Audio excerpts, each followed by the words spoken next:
ধীরে লাল সবুজ পতাকা ভেসে ওঠে। ১৬ই ডিসেম্বর আমরা জিতেছিলাম। এই বিজয় শুধু ইতিহাস না, শহীদ মিনার, নামহীন কবর, লক্ষ শহীদের রক্তে কেনা এক আমানত।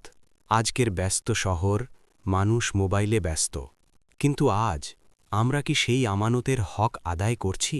একজন মানুষ নামাজ পড়ছে, আল্লাহ প্রশ্ন করবেন। আল্লাহ তো বিজয় দেন, কিন্তু জিজ্ঞেস করবেন, ন্যায় কায়েম করেছিলে তো? শিশুর হাতে পতাকা, মসজিদের মিনার।